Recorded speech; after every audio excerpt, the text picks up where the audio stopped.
రాష్ట్రంలో ఏదైనా అభివృద్ధి జరిగిందా అని భూతద్దం పెట్టి చూసినా ఎక్కడా కనిపించదు.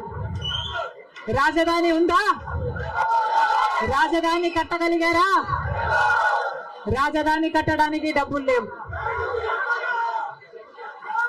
కనీసం ఒక మెట్రో అయినా ఉందా? ఆంధ్ర రాష్ట్రంలో ఒక్క మెట్రో అయినా ఉందా? విజయవాడలో కనీసం ఒక్క మెట్రో అయినా ఉందా? ఎక్కడా లేదు, కనిపించదు.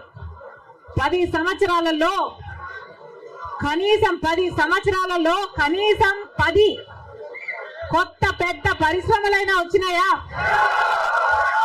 రాలేదు. పరిశ్రమలు వస్తే మన బిడ్డలకు ఉద్యోగాలు వచ్చేవి. వచ్చినాయా మన బిడ్డలకు ఉద్యోగాలు? రాలేదు. కనీసం రోడ్లు వేసుకోవడానికి కూడా డబ్బులు లేవు ఆంధ్ర రాష్ట్రంలో. కనీసం ప్రభుత్వ ఉద్యోగస్తులకు జీతాలైనా సమయానికి ఇస్తున్నారా? దానికైనా డబ్బులున్నాయా? దానికి కూడా డబ్బులు లేవు. రాష్ట్రంలో రోడ్లు ఎక్కడే లేదు. మీరు రాష్ట్రంలోకి వచ్చింది ఇప్పుడు ఫస్ట్ టైం రాష్ట్రానికి ఇప్పుడు దాకా వచ్చారు. మొన్నటి దాకా వారు తెలంగాణ రాష్ట్రంలో తెలంగాణ ఆడబిడ్డనని చెప్పి ఎక్కడ పోరాటం చేస్తాను, ప్రజలకు అండగా నిలబడతానని చెప్పారు. రాష్ట్రానికి వచ్చింది ఈ రోజే కదా. ఒకసారి చూసి మాట్లాడమనండి. రాష్ట్రంలో అభివృద్ధి జరిగిందా లేదా చూసి మాట్లాడండి. ఒక్క రోడ్లు బిల్డింగ్లు వేస్తేనే కాదు అభివృద్ధి. పేదలకి ఏ ఇబ్బందులు లేకుండా చేసుకోవడం కోసం ఎన్ని కార్యక్రమాలు చేశామో, అభివృద్ధి కార్యక్రమాలు ఎన్ని చేశామో, అభివృద్ధి కార్యక్రమాలు చేయకుండా 2014 నుంచి 19 వరకు ఈ రాష్ట్రాన్ని ఏ విధంగా దోచుకున్నాడో చంద్రబాబు నాయుడు ఆయన అడగమను.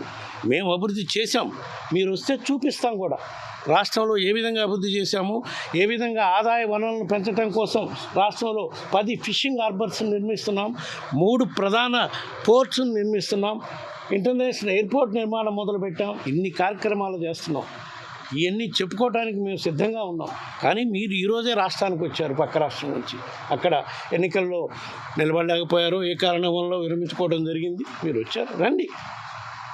రాజకీయ పార్టీలు ఎన్నైనా రావచ్చు, పోరాటానికి మేము సిద్ధమే. కానీ ప్రజలు మాతో ఉన్నారు.